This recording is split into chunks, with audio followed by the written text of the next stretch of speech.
उपास व्रत हो कि पर्वपर्वाणी हो जेकोसी भल ओकेजन आमे बिना प्याज रसुण एक्चुअली तरकारी खावा को समस्ते पसंद करथाउ।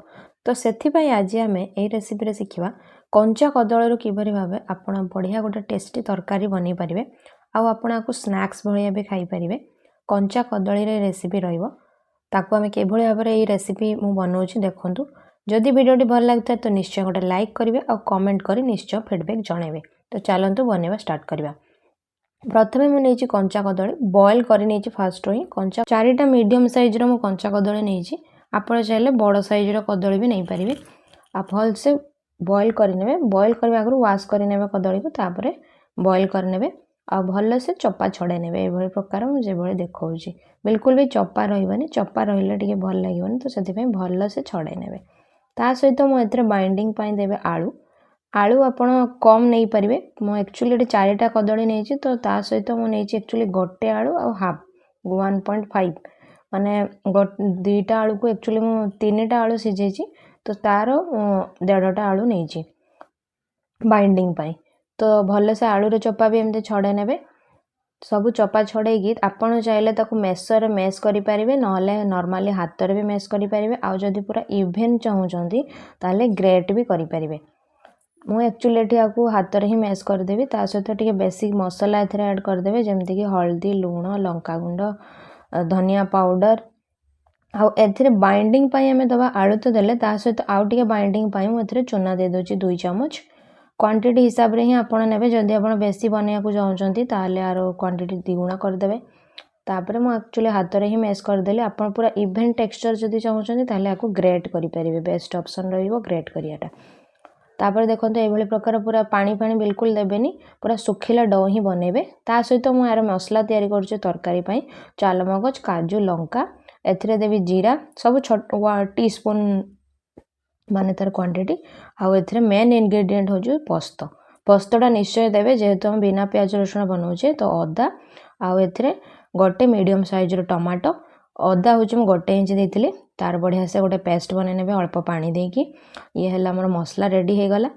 एबे हमें नेक्स्ट यार आपको कौन करवा ना फ्राए करवा आम बड़ा को ताको देखो मुझे गोल गोल साइज रे फ्राए करदेवी। फास्ट गोटे पकईकी तेलर टेम्परेचर चेक करे टेम्परेचर हिसाब रे ही जदि आपन को लगुच माने फाटी ताहले आपण बाइंडिंग आउ टिके चूना एथरे ऐड करि परिबे।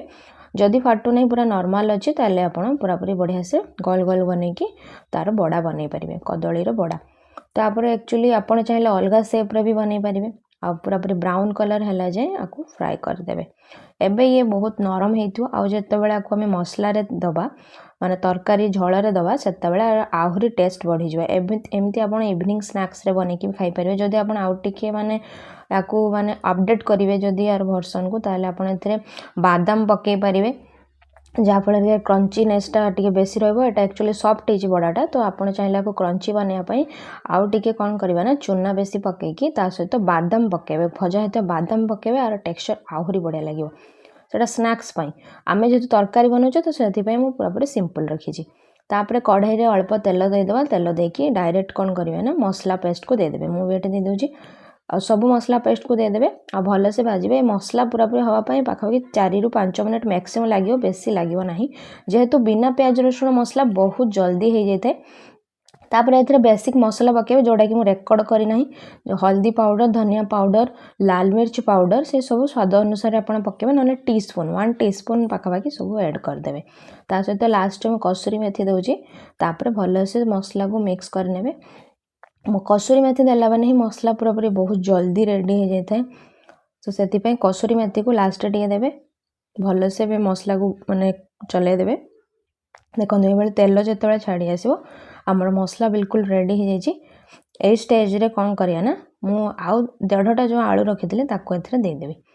एक्चुअली 3टी आलू ही सीझी तो से अनुसार मुझे माने बड़ारे देली 1.5टा आलू आउ तरकारी देवी 1.5टा आलू तापर भलसे मिक्स करने आलू देले कौन हम ना तरकारीटा पूरा ग्रेवी आहरी बढ़ीज जेहेतु मगज एका देती तो से ग्रेवी तो हम किंतु आलू देदेले आ टिके बढ़िया ग्रेवी टेक्सचर बनीज तापर ए पानी देदेबा गरम पानी देवे 1 कप आदि आप पानी टी बेसिका चाहते जेहेतु बड़ा बहुत पानी टाण तो से आउ गोटे कप पानी लास्ट भी दे पारे भलसे मिक्स करने सब जिनस को बॉयल आसवा जाए वेट करेंगे तापर आम लास्ट जो पूरापूरी भलसे आम मसला फुटिकी रेडी हो आम बड़ा को दबा माने जदि आपको चाहते कि गेस्ट पेस्ट आसवा टाइम रे देबे सर्व करेंगे तो से कौन करेंगे ना बड़ा दे नथिबे केवल तरकारी करके रखिथे तरकारी माने झोल बन के रखिथे लास्ट बड़ा ऐड करके देबे से बहुत बहुत टेस्टी लगे निश्चय रेसिपी बनइबे बहुत टेस्टी आपको आप खेचुड़ी सहित कि भात सहित खाई पारे रोटी सहित भी खाई पारे पराठा सहित भी खाई पारे